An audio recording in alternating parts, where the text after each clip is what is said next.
1 gram of non-electrolyte, 1 gram of non-electrolyte, non-volatile solute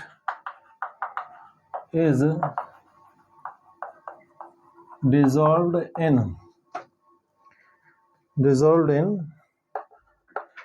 50 gram benzene. Note करते जाइए. which lowers the freezing point of benzene by 0.40 kelvin. ठीक. आगे है the depression, the freezing point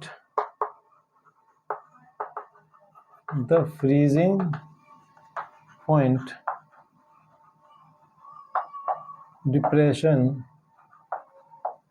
constant. The freezing point depression constant for benzene is 5.12 kg mole inverse. Find molar mass of solute. क्या क्या given है question में? Look at the board, बाद में note करना. 1 ग्राम क्या है हमारे पास? Non electrolyte non volatile solute. ठीक है, तो वेट सॉल्यूट क्या हो जाएगा? Weight solute is equal to 1 gram. W और WM मान लेते हैं. हाँ, और उसको डिसॉल्व कराया कितने में? 50 ग्राम बेंजीन में.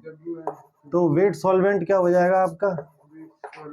Then weight solvent is equal to 50 gram which lowers the freezing point. यानी कि 1 gram non volatile non electrolyte solute को 50 ग्राम बेंजीन में ऐड करा, इससे फ्रीजिंग पॉइंट में कमी आ गई. Which lowers the freezing point of benzene by 0.40 kelvin. इतनी कमी आ गई फ्रीजिंग पॉइंट में. तो ये सीधा क्या गिवन है हमें? डेल्टा TF, फ्रीजिंग पॉइंट में आने वाली कमी कितनी है जी? 0.40 केल्विन. अब आगे कह रहा है the depression, the freezing point depression constant for benzene is this. यानी कि ये किसका वैल्यू है? KF का, फ्रीजिंग पॉइंट डिप्रेशन कांस्टेंट. तो KF is 5.12 kg mole inverse. क्या निकलवा रहा है आपसे? Molar mass of solute. यानी कि you need to find out M solute. सीधा फॉर्मूला है हमारे पास. M solute is equal to KF weight solute into 1000 upon delta TF multiply M solvent. ठीक. KF कितना हो जाएगा? 5.12 गिवन है क्वेश्चन में. ठीक. वेट सॉल्यूट कितना है? 1 ग्राम 1000. डेल्टा TF कितना है? 0.40 मल्टीप्लाई M सॉल्वेंट. बेंजीन है ना, तो कितना हो जाएगा? 12 6 78 नहीं, हाँ 72 और ये 6 हो जाएगा, यानी कि 78. तो पूरा वैल्यू आ जाएगा 78. इसमें वेट सॉल्वेंट तो दे दिया, जरूरत ही नहीं. हाँ तो कोई बात नहीं. एक सेकेंड.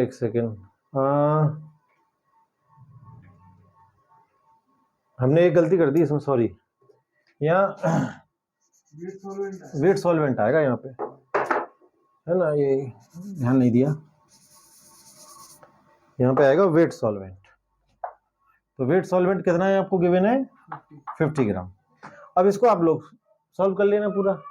तो इसको पूरा सॉल्व कर लेंगे, करके दिखाऊं? कर लोगे? अभी हो जाएगा. हाँ हो जाएगा. ये तो ये पॉइंट से पॉइंट कैंसिल हो जाएगा, 0 से ये कैंसिल हो जाएगा, इस 0 से ये कैंसिल हो जाएगा, और 5 से ये 2 टाइम कैंसिल हो जाएगा, और 4 से ये कितनी टाइम हो जाएगा?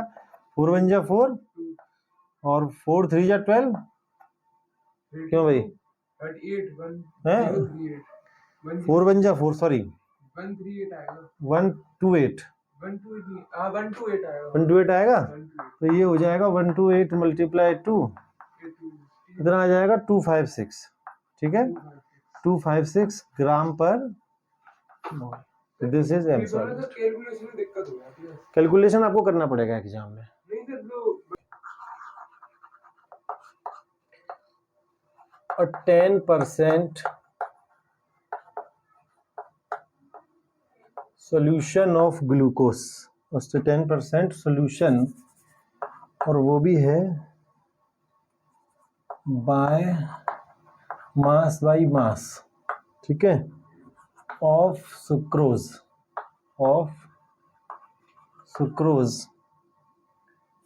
अरे बार गलत हो रहा है, sucrose in water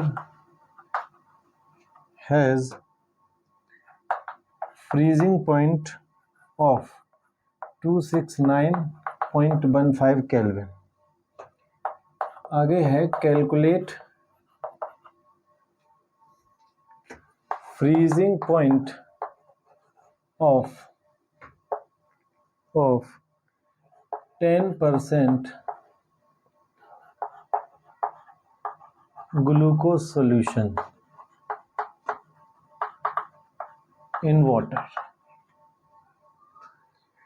10% solution mass by mass of sucrose in water has freezing point of 269.15 Kelvin. Calculate the freezing point of 10% glucose solution in water. ठीक है, if the freezing point of pure water is 273.15 kelvin, ठीक है, और इसमें कुछ values given है, given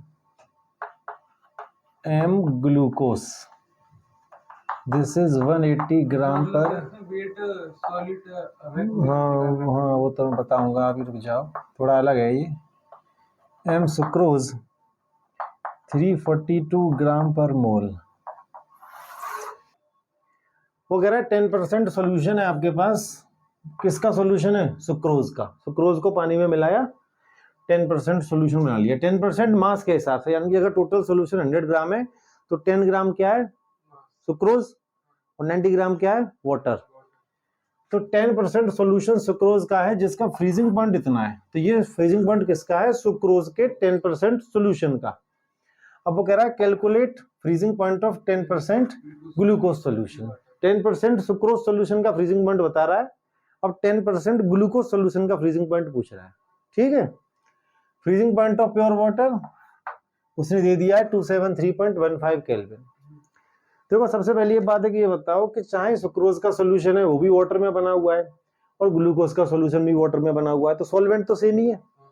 तो जब तक सॉल्वेंट नहीं चेंज हो रहा तब तक केएफ का वैल्यू चेंज नहीं होगा, तो केएफ दोनों में सेम ही रहेगा, ठीक है। हालांकि वाटर के लिए हमें केएफ मालूम है 1.86 होता है, लेकिन हमें केएफ लगाने की जरूरत नहीं है यहाँ पे, क्योंकि केएफ दोनों में सेम है। थोड़ा समझने की कोशिश करो, मैं पहले बात कर रहा हूं फॉर सुक्रोज सॉल्यूशन, ठीक है, या ऐसे ले लो, in case of sucrose solution, तो हमें काम कर रहे हैं, लेट मास ऑफ सॉल्यूशन का मास में अगर 100 ग्राम रख लूं, ठीक, तो मास ऑफ सुक्रोज कितना हो जाएगा, बोलो जरा भाई, 10% ही तो है, तो कितना होगा, 10 ग्राम, बोलो यस और नो। और मास ऑफ वाटर कितना हो जाएगा, 90 ग्राम। बोलो भाई, अगर 10% सॉल्यूशन है ना सुक्रोज का, तो हमने 100 ग्राम मान लिया, तो सुक्रोज कितना निकलेगा, 10 ग्राम, और वाटर 90 ग्राम। अच्छा, इसी तरीके से in case of glucose solution भी जो 10% ही है, तो in case of glucose solution इसको भी मान लेते हैं जी, let the mass of solution 100 gram, तो मास ऑफ ग्लूकोज कितना होगा, 10% है, बोलो 10 ग्राम, और मास ऑफ वाटर कितना हो जाएगा यहाँ भी, दैट इज अगेन 90 ग्राम। वहाँ पे 90 ग्राम ही होगा। हाँ 90 ग्राम हो जाएगा, परसेंट नहीं 90 ग्राम। ठीक है, अब एक बात बताइए, तो हमें सुक्रोज सोल्यूशन के लिए सुक्रोज का मास और वाटर का मास आ गया, और ग्लूकोज सोल्यूशन के भी तो लिए भी दोनों का मास आ गया। आपका फॉर्मूला क्या होता है?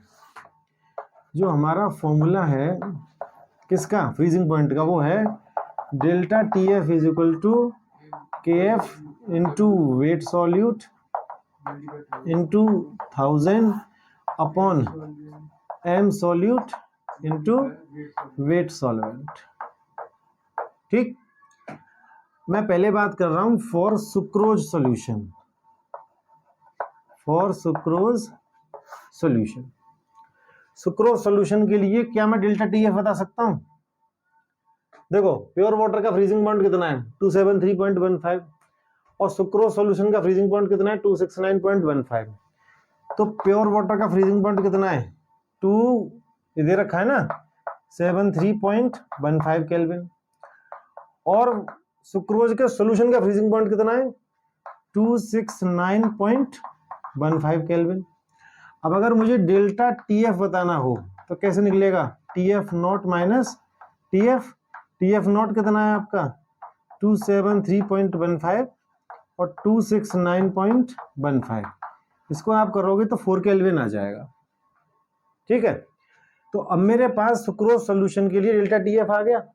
अब मैं ये वैल्यू इसमें लगा रहा हूँ फॉर्मूले में। ठीक है, तो क्या होगा, डेल्टा टी एफ की जगह पे क्या आ जाएगा 4, के एफ को मैं के एफ ही रहने देता हूँ, मल्टीप्लाई वेट सॉल्यूट, कितना है आपका वेट सॉल्यूट सुक्रोज सॉल्यूशन के लिए 10 ग्राम, मल्टीप्लाई 1000, एम सॉल्यूट कितना है, एम सॉल्यूट सुक्रोज सॉल्यूशन की बात चल रही है अभी, तो कितना आएगा 342, और वेट सॉल्वेंट कितना है, weight solvent 90 gram.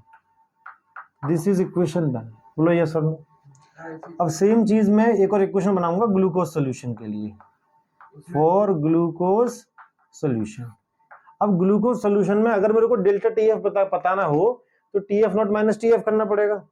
T F not तो पता है ना, प्योर वाटर का तो मालूम है, लेकिन टी एफ तो वो खुद ही पूछ रहा है हमसे, उसने खुद ही हमसे क्या पूछा है, फ्रीजिंग पॉइंट ऑफ, हाँ वो आपसे क्या कह रहा है, फ्रीजिंग पॉइंट ऑफ 10% सोल्यूशन का बताइए ग्लूकोज का, तो ये तो वो खुद ही पूछ रहा है। तो जब तक हमारे पास टी एफ नहीं है तो डेल्टा टी एफ निकलेगा ही नहीं, तो हम डेल्टा टी एफ को डेल्टा टी एफ ही लिख देते हैं। एक्चुअली हमें डेल्टा टी एफ तो पता लगाना है, तब हम टी एफ निकालेंगे किसके लिए, ग्लूकोज के लिए। तो डेल्टा टी एफ को मैं डेल्टा टी एफ ही रहने दे रहा हूँ, के एफ को क्या कर देता हूँ, के एफ है ना, इसी फॉर्मूले में वैल्यू पुट कर रहे हैं, पहले सुक्रोज के लिए पुट कर लिया, अब ग्लूकोज सोल्यूशन के लिए वैल्यू लगा दो। वेट सॉल्यूट कितना होगा यहाँ भी 10 ग्राम है ना, 10 ग्राम मल्टीप्लाई क्या हो जाएगा ऊपर 1000, एम सॉल्यूट कितना होगा ग्लूकोज के लिए, तो ये हो जाएगा 180, और वेट सॉल्वेंट कितना होगा ग्लूकोज के लिए, वही 90। This is equation number 2। ठीक है, अब आप एक काम करें, इक्वेशन 1 और 2 दोनों का आप डिवाइड कर देंगे। तो मैं कर रहा हूं इक्वेशन 1/2, तो ये क्या हो जाएगा देखो अगर हम डिवाइड करेंगे इसका तो क्या होगा, देखो जरा, के एफ से के एफ कैंसिल हो जाएगा, 10 से 10 कैंसिल हो जाएगा, 1000 से 1000 कैंसिल हो जाएगा, 90 से 90 कैंसिल हो जाएगा, 342 और 180 आ जाएगा, और यहाँ पे क्या बचेगा 4 और डेल्टा टी एफ। बोलो हाँ या ना, अगर मैं दोनों इक्वेशन का डिवाइड करूंगा तो, लेकिन ये 180 पहुंच जाएगा ऊपर और 342 आ जाएगा नीचे। बोलो यस और नो, ये 180 ऊपर पहुंच जाएगा ना, करके दिखाऊं कि कर लोगे ना। दोनों इक्वेशन का डिवाइड करेंगे तो के एफ से के एफ कैंसिल, 10 से 10, 1000 से 1000, 90 से 90, 4 अपन डेल्टा टी एफ आया, और ये 180 बन जाएगा ऊपर, 342 आ जाएगा नीचे, 4 अपॉन डेल्टा टी एफ। तो सीधा मैं यहाँ लिख दे रहा हूँ 4 अपॉन डेल्टा टी एफ, और 180 ऊपर और 342 नीचे, 180 ऊपर और 342 नीचे। इसको अगर आप सॉल्व करोगे डेल्टा टी एफ को तो ये आ जाएगा आपका, हाँ मैं बता देता हूँ आपको, तो ये हो जाएगा आपका 342 multiply 4 upon 180 delta T F is equal to, ये आप सॉल्व कर लेना, मैं तो आपको सीधा बता दे रहा हूँ, ये आ रहा है 7.6 केल्विन, 7.6। अब ये डेल्टा टी एफ किसका आया है, ग्लूकोज का, वही ग्लूकोज का ही तो था ये। अब मैं क्या करूंगा, delta T F is equal to T F not minus T F, मेरे को टी एफ तो बताना ही है, फ्रीजिंग पॉइंट ऑफ सोल्यूशन तो पूछ ही रहा है। तो टी एफ बताना है तो आप क्या करेंगे, T F is equal to, T F को मैं इधर ले आऊँ, डेल्टा टी एफ को उधर ले जाऊँ, तो ये प्लस का हो जाएगा, ये हो जाएगा T F not minus delta T F. T F not कितना है 273.15, भाई प्योर वाटर का है वो तो दे रखा है, और डेल्टा टी एफ आपका ऊपर आया है कितना -7.6। बोलिए इसको माइनस कर लेना, आंसर आ जाएगा 265.55, 265.55 केल्विन। तो ये आ गया टी एफ, किसका आया ये, ग्लूकोज के लिए। तो 10% ग्लूकोज सोल्यूशन का फ्रीजिंग पॉइंट आ गया। अब बताओ, दोबारा बता दूं एक बार, और सुन लो एक सेकंड फिर भी, चलो 10% सुक्रोज सोल्यूशन का फ्रीजिंग पॉइंट इतना है, वो कह रहा है 10% ग्लूकोज सोल्यूशन का फ्रीजिंग पॉइंट बताइए अगर प्योर वाटर का फ्रीजिंग पॉइंट इतना है तो। ठीक, सबसे पहले हमने सुक्रोज सोल्यूशन 10% है, तो टोटल अगर 100 ग्राम मानेंगे सोल्यूशन तो सुक्रोज 10 ग्राम, वाटर 90 ग्राम। ऐसे ही ग्लूकोज सोल्यूशन को टोटल 100 ग्राम मानेंगे तो ग्लूकोज 10 ग्राम और water 90 gram. This is our formula of depression in freezing point. इस फॉर्मूले में एक बार वैल्यू पुट करेंगे सुक्रोज सोल्यूशन के लिए, एक बार ग्लूकोज सोल्यूशन के लिए, दो इक्वेशन बनाएंगे, दोनों का डिवाइड कर देंगे।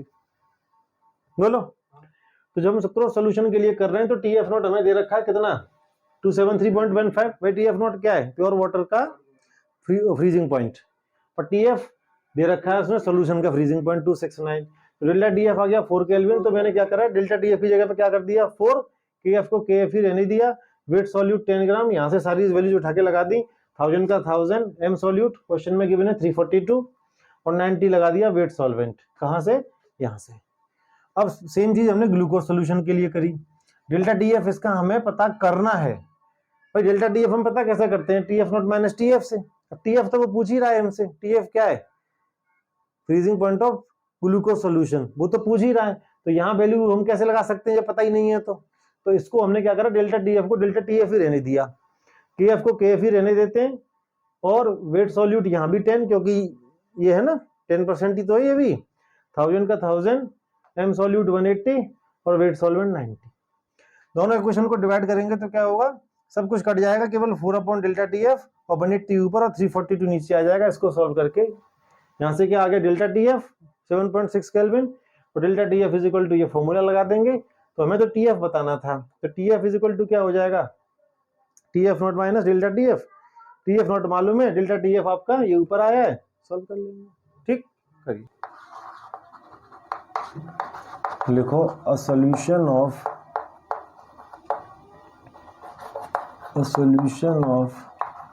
Glucose m is equal to 180 gram per mole in water has a boiling point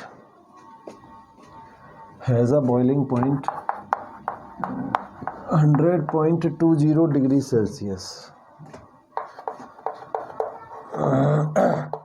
Calculate freezing point of same solution. ठीक, if KF is equal to है 1.86 kg मोल इनवर्स, और KB is equal to 0.52 kg mole inverse. और क्या given है साहब, boiling point of water, this is 100 degree Celsius, और freezing point of water 0 degree Celsius. So this is your question. वो कह रहा है सॉल्यूशन ऑफ ग्लूकोज, एक ग्लूकोज का सॉल्यूशन है, सॉल्यूशन किसका है, और उसका मोलर मास 180 है, और उस सॉल्यूशन का बॉइलिंग पॉइंट इतना है, सॉल्यूशन का बॉइलिंग पॉइंट इतना है। तो सॉल्यूशन के बॉइलिंग पॉइंट को किससे डिनोट करेंगे हम, बताओ, सॉल्यूशन के बॉइलिंग पॉइंट को डेल्टा टीएफ से। अच्छा, टीबी से। अब ये यही तो बात है, घर पे क्या पढ़ते हो तो समझ में नहीं आ रहा है। Calculate freezing point of same solution, अब सेम सोल्यूशन का फ्रीजिंग पॉइंट बताना है, तो सॉल्यूशन के फ्रीजिंग पॉइंट को किससे डिनोट करेंगे, सॉल्यूशन के फ्रीजिंग पॉइंट को केएफ TF से। सारे आंसर्स गलत देते हो तुम, ठीक है। तो सोल्यूशन ऑफ ग्लूकोज, ग्लूकोज का सोल्यूशन है जिसका बॉइलिंग पॉइंट कितना है 100.20 डिग्री सेल्सियस, यानी कि ग्लूकोज के सोल्यूशन का बॉइलिंग पॉइंट मालूम है और उसी सोल्यूशन का फ्रीजिंग पॉइंट बताना है। ये ग्लूकोज का सोल्यूशन हमने बना लिया, उसका बॉइलिंग पॉइंट हमको पता है, उसी सोल्यूशन का क्या बताना है, फ्रीजिंग पॉइंट, ठीक। KF और KB का वैल्यू गिवन है, boiling point of pure water और freezing point of pure water भी गिवन है। अच्छा, सॉल्यूशन तो सेम ही है ना, सेम सॉल्यूशन का ही बॉइलिंग पॉइंट गिवन है, सेम सॉल्यूशन का ही फ्रीजिंग पॉइंट पूछ रहा है, तो उसका मोलैलिटी तो सेम ही रहेगा। तो मैं यहाँ लिख रहा हूँ because solution is same, solution is same, so a molality of solution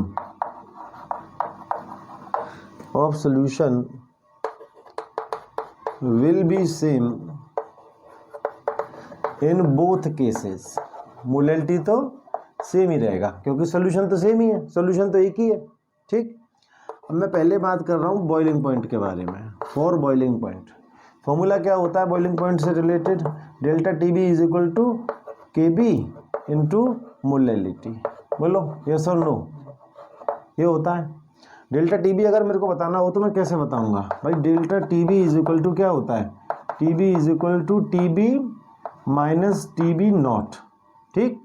अब डेल्टा TB मेरे को बताना है, तो क्या हमें TB पता है, TB क्या है, बॉइलिंग पॉइंट ऑफ सोल्यूशन। तो बॉइलिंग पॉइंट ऑफ सोल्यूशन पता है, कितना दे रखा है ऊपर 100.20 डिग्री सेल्सियस। और TB नॉट क्या होता है, boiling point of water, pure solvent. तो ये कितना हो जाएगा 100 डिग्री सेल्सियस, तो ये वैल्यू आ जाएगी 0.20 डिग्री सेल्सियस, ठीक है। अच्छा, डेल्टा जब हमें डेल्टा बताना हो तो चाहे सेल्सियस में ले लो चाहे केल्विन में, आंसर तो सेम ही आता है, पता है ना। हाँ, तो ये कितना आ जाएगा डेल्टा, ये आ गया डेल्टा TB 0.20 और KB का वैल्यू कितना गिवन है क्वेश्चन में 0.52 और मोलैलिटी को मैं ऐसे ही रहने देता हूँ। This is equation 1। तो 1 equation we have made for boiling point, एक इक्वेशन फ्रीजिंग पॉइंट के लिए बना ले रहे हैं। तो फॉर फ्रीजिंग पॉइंट क्या रहेगा, delta TF is equal to KF into molality. अब डेल्टा TF तो हम नहीं बता सकते क्योंकि डेल्टा TF के लिए क्या चाहिए होगा हमको, TF नॉट माइनस TF, है ना। TF नॉट तो चलो पता भी है, freezing point of pure water. TF थोड़ी पता है, बल्कि TF तो बताना है, फ्रीजिंग पॉइंट ऑफ सोल्यूशन तो बताना ही है। तो डेल्टा TF को मैं डेल्टा TF ही रहने देता हूँ और यहाँ पे लगा देते हैं क्या, KF का वैल्यू कितना हो जाएगा 1.86 और M तो वही रहेगा, ठीक। अब मैं क्या कर रहा हूँ इधर, चलो यहाँ ले लेते हैं, इक्वेशन 1/2 कर देंगे आप, तो क्या हो जाएगा, इसको करेंगे तो 0.20 मल्टीप्लाई नहीं 0.20 अपॉन क्या हो जाएगा delta TF is equal to यहाँ पे 0.52 मल्टीप्लाई M और यहाँ पे क्या हो जाएगा ये 1.86 मल्टीप्लाई M। बोलो, अरे ये इसके हो गया, ये इसके अपन में आ गया। अब इसमें M से M तो कैंसिल ही हो जाएगा। अब अगर मेरे को डेल्टा TF बताना है तो कैसे निकालेंगे डेल्टा TF, सॉल्व कर लेंगे इसको 0.20 1.86 अपॉन 0.52 726 केल्विन 0.726 नहीं 0.726 आ जाएगा, ठीक। ये सेल्सियस में ही आया क्योंकि हमने सारी वैल्यू सेल्सियस में पुट करी है। तो ये आ गया delta TF is equal to 0.726। लेकिन मुझे डेल्टा TF थोड़ी बताना था, हमें क्या बताना है, हमें तो फ्रीजिंग पॉइंट ऑफ सोल्यूशन बताना है। Freezing point of solution is denoted by TF। तो delta TF is equal to क्या होता है TF नॉट माइनस TF। हमें TF तो बताना ही है, TF ही तो बताना है। तो मैं काम करता हूँ TF को इधर ले आऊँ प्लस का हो जाएगा, इसको इधर ले जाऊँ तो माइनस का हो जाएगा। तो ये हो जाएगा TF is equal to TF not minus delta TF। अब TF हमें बताना है, TF नॉट कितना है आपका, TF नॉट ये गया 0 है, 0 माइनस 0.726 ये वैल्यू आ जाएगी, तो minus 0.726 degree Celsius. This is your answer. तो ये आ गया boiling point of solution Celsius में आ गया। सेल्सियस में क्यों? क्योंकि सारी वैल्यूज हमने जो टेम्परेचर वगैरह है सारे सेल्सियस में ही तो पुट करें। -0.76 ही आएगा। लेकिन अगर हम चाहें इसको तो केल्विन में चेंज कर सकते हैं। तो केल्विन में कैसे चेंज करेंगे? TF is equal to, Celsius को केल्विन में चेंज करने के लिए इसमें आपको ऐड करना पड़ेगा कितना? 273.15 बता दिया था मैंने उस दिन, ठीक है। ऐड करेंगे और -0.726 बोलो, तो ये फाइनली हो जाएगा 273.15 माइनस 0.726, इसको 272.424 kelvin. This is your answer.